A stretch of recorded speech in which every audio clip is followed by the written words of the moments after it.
Hello everyone, Barb here from barbaderholt.closetomyheart.com. Today we are going to use the Cozy Up Card Making Workshop Stamp and Thin Cut set.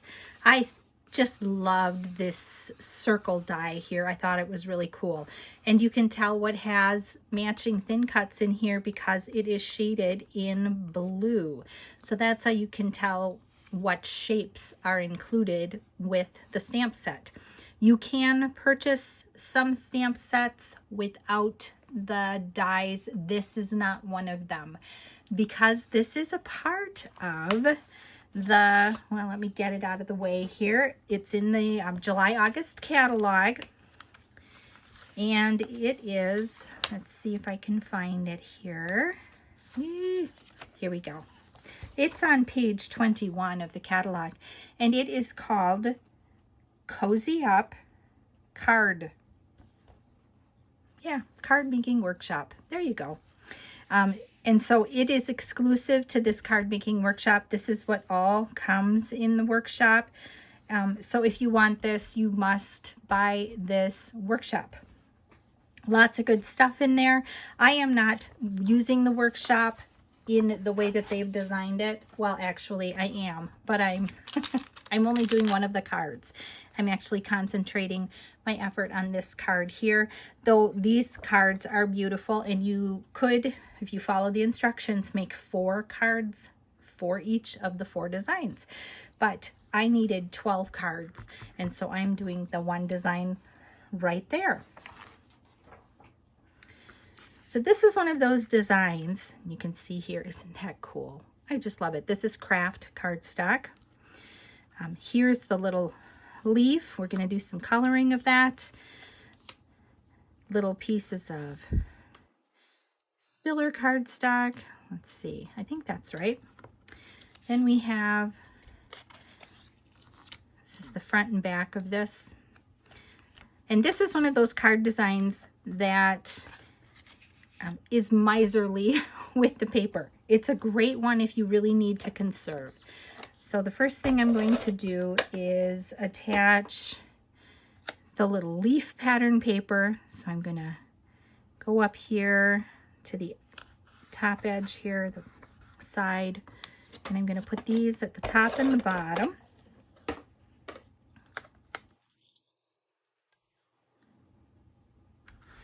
And then these 2 pieces with this brown plaid sort of remind me of a cozy sweater. We're going to put these right next to it. So you just butt that up, and this is 4 1/4 by, I think, maybe not quite an inch.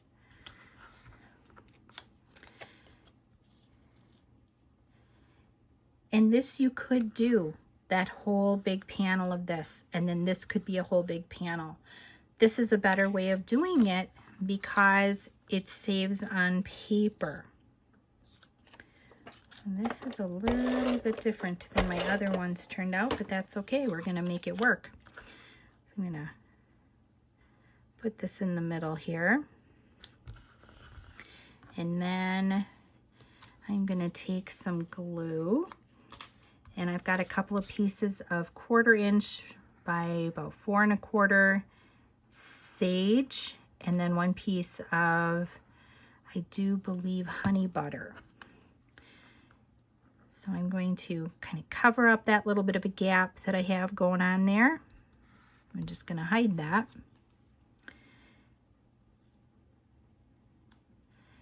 And then this other piece of sage. And then the honey butter. I'm going to butt that right up next to that bottom sage.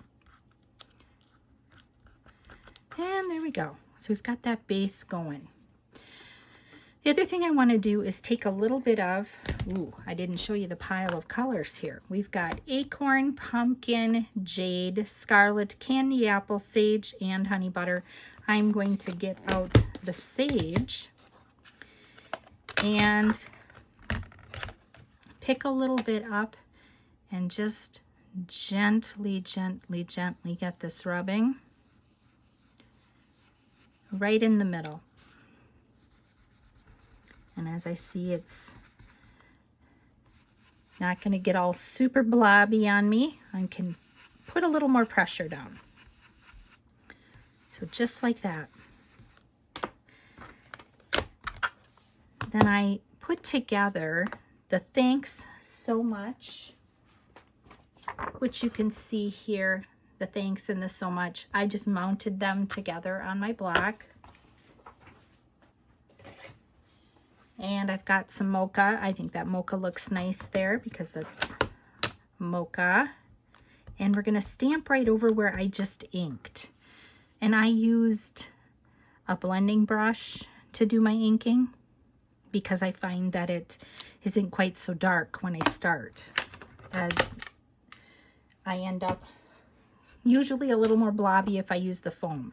So this is just a blending brush that I purchased somewhere along the line. Close to My Heart does sell blending brushes, but I like the green one because I use the green ink with it. It helps me to keep that straight.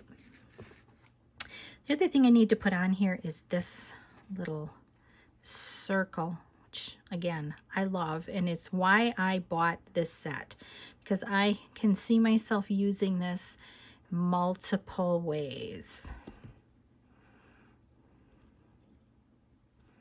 I'm guessing that it's going to end up on my Christmas cards this year. Okay, so we've got that going on. That looks pretty good.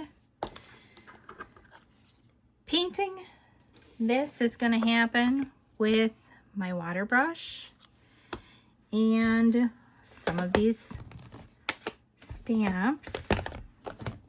I just grabbed a bunch of colors and got some ink in the lids, and I'm just going to start dabbing ink on here, just hitting the bottoms of these.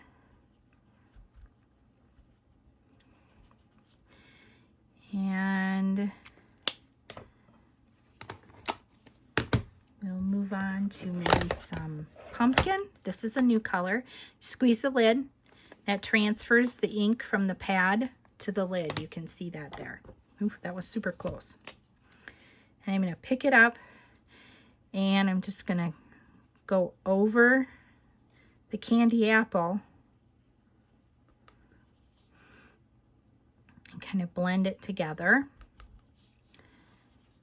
And we'll get some up here on these leaves. And I'm not worried about the background. I'm okay coloring up all of that. And if you want to do a little swiping, that'll help clean the ink off of your brush so that when you go into the next color, you're not cross-contaminating so much.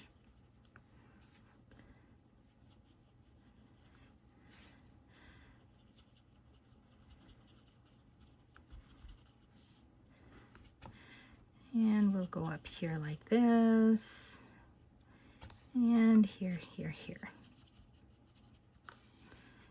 And maybe we'll get a little of this done. I think I want to put a little scarlet on there. So got scarlet.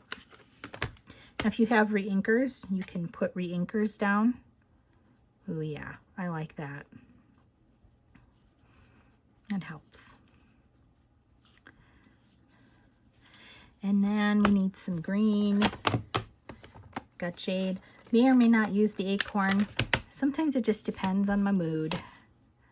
So we'll pick up some of the jade and we'll concentrate that down at the bottom. That green over the top of the red is gonna give you a bit of a brown look, which is okay because here in Wisconsin anyway, the leaves do have a brownness to them. They aren't all the super pretty vibrant colors. Part of our color is brown leaves. So I think I'm going to be okay with that. I'm going to let that be. You could go on and on and on if you wanted to, but I'm not going to. I'm going to take and I am going to put a little of the gold shimmer brush, and I am just punching it on there, just going crazy with it. And it will dry back. And I don't know if you can see the sparkliness or not. Sometimes you can, sometimes you can't. As we're getting this done, I forgot that I took the gold 0.7 millimeter Spectrum Noir metallic paint marker. This was in the old catalog. It will not be carried over into the new catalog, but these can be purchased online or at stores, so it's not something that can't be found. We just are not going to carry it any longer. But I'm still using it because I have it and I love it.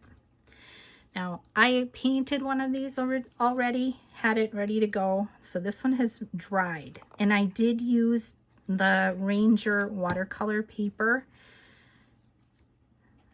to stamp the image on and to do this because I knew that I was going to be adding all that water, and the watercolor paper just works the best. You can do minimal water onto our white daisy, but I recommend investing in watercolor paper, whatever brand you like. I like the Tim Holtz. I think it's really nice and bright and vibrant. That's it. There's our card. Isn't that pretty? I just love it. I just love that circle. I love the little dashes of gold. To me, that's very fall feeling. And I can't wait to show you our new catalogs. Thank you so much for stopping by. Thank you for your orders. Have a blessed, crafty day, and I will see you next time.